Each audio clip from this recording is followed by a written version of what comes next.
நீங்கள் பார்த்துக் கொண்டிருப்பது உங்கள் விஜய்.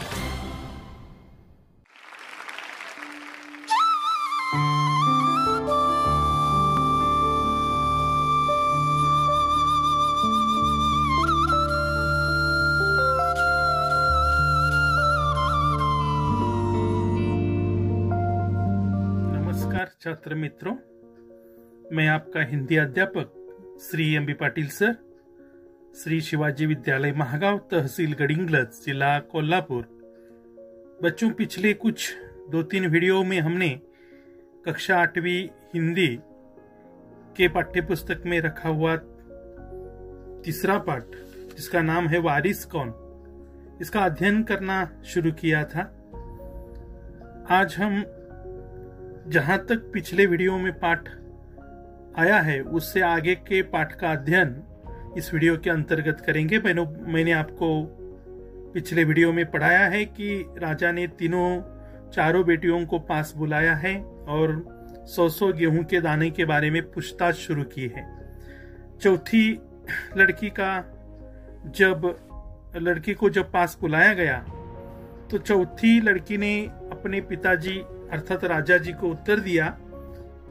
राजा ने अब चौथी और सबसे छोटी राजकुमारी से पूछा. यहां से हम पाठ आगे पढ़ेंगे.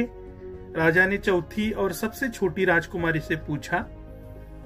उसने उसी बेपरवाही से जवाब दिया. राजा ने क्या पूछा उस चौथी लड़की को? बेटा, मैंने दिए हुए 100 गेहूं के दानों का क्या किया? तो उसने इस प्रश्न का उत्तर बेपरवाही से दिया.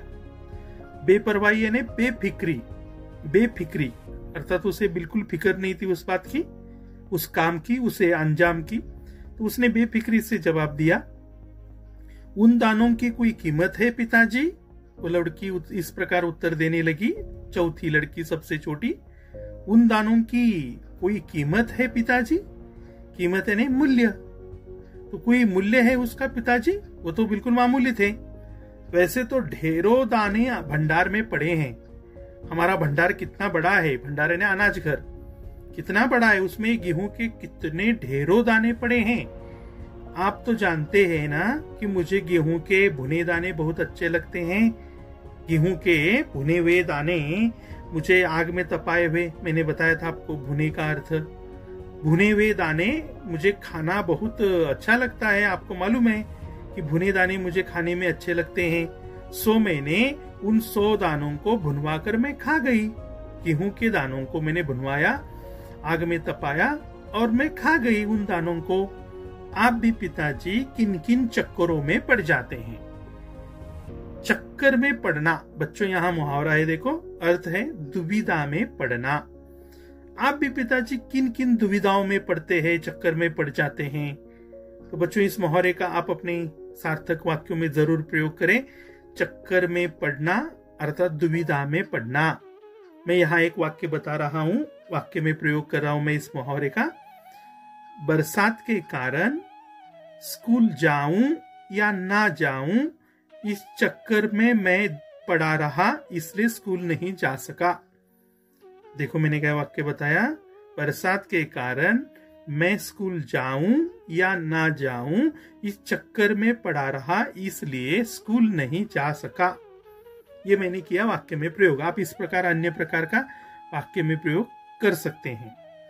तो लड़की ने कहा कि आप भी कैसे दुविधाओं में पड़ते हैं, चक्कर में पड़ते हैं मामूली बातों के? सभी के उत्तर सुनकर राजा को बड़ी निराशा हुई. मतलब अब तक 3 लड़कियों की पूछताछ हो चुकी थी, सबने निराशाजनक उत्तर दिया था. चारों में से अब उसे केवल तीसरी बेटी से ही थोड़ी उम्मीद थी, क्योंकि तीसरी लड़की ने अब तक उत्तर बच्चों नहीं दिया है. उसने कहा कि इसका उत्तर मैं आपको कल दे दूंगी, ऐसा कहा था, क्योंकि यहां से उसका उत्तर सुनने के लिए दूर जाना पड़ेगा. मैंने गेहूं का क्या किया है इसके लिए दूर जाना पड़ेगा. तो इसलिए अब तक तीसरी लड़की का उत्तर आना बाकी था.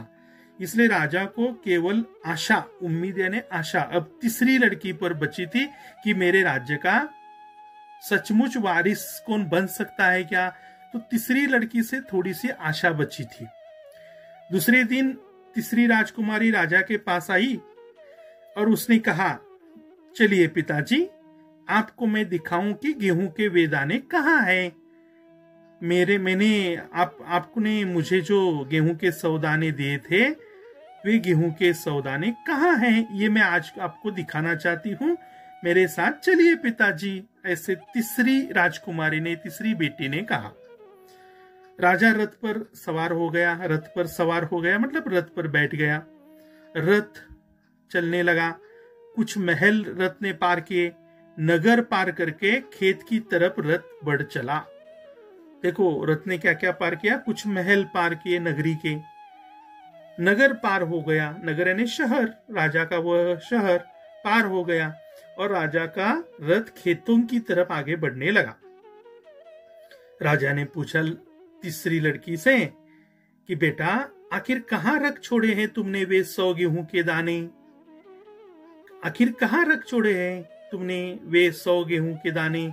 इस 100 दानों के लिए तुम मुझे कहाँ कहाँ बेटा चक्कर लगवाओगी? 100 दानों के लिए मुझे तुम बेटा कहाँ कहाँ चक्कर लगवाओगी, मतलब कहाँ कहाँ घुमवाओगी? ऐसा राजा ने अपनी लड़की को पूछा, तीसरी लड़की को पूछा, क्योंकि रथ काफी समय से चल रहा था, दौड़ रहा था। तब तक रथ एक बड़े से हरे भरे खेत के सामने आकर रुक गया। थोड़ी देर बाद वह रथ एक बड़े से खेत बड़ा था और हरा भरा था। हरा भरा था मतलब हरियाली से भरपूर था। और वहां आकर उस खेतों के सामने रथ रुक गया। राजा ने देखा कि सामने बहुत बड़े खेत है और बहुत बड़े खेतों में गेहूं की फसल थी। राजा ने देखा कि सामने खेत बहुत बड़ा है और उस खेतों में गेहूं की फसल ही फसल दिखाई दे रही थी। राजा ने यह वहां देखा। उनकी गेहूं के फसल की बालियां यानी अर्थात बच्चों ये शब्द समझ लीजिए, बाली फसल में जहां दाने भरते हैं वह फसल का हिस्सा यानी बाली, जिसको मराठी में पोटरी कहा जाता है। पोटरी अर्थात बालियां यानी वह हिस्सा फसल का जहां दाने भरते हैं। तो वहां खेतों की बालियां हवा में झूम रही थी, जैसा राजा को कोई खुशी भरा गीत सुना रही हो। अर्थात ये ऐसे डोल रही थी वो बालियां जैसे वह बालियां फसलों की, गेहूं के दानों की, गेहूं के फसल की वो बालियां राजा को कोई खुशी भरा गीत सुना रही हो, ऐसा लग रहा था। राजा ने हैरानी से राजकुमारी की ओर देखा। राजा आश्चर्यचकित हो गए कि सचमुच ये मेरी लड़की शायद बुद्धिमान है। राजा ने हैरानी से राजकुमारी की ओर देखा। राजकुमारी ने कहा कि पिताजी ये वे ही 100 दाने, ये हैं वे 100 दाने जो आज लाखों लाख दानों के रूप में आपके सामने हैं। ये वे ही 100 दाने हैं गेहूं के जो आपने कभी मुझे 5 साल बाद दिए थे, जो आज लाखों लाख दानों के रूप में आपके सामने। आपने तो 100 दाने मुझे दिए थे, आज लाखों लाख ये दाने बन गए हैं और ये फसल आपके सामने मौजूद है।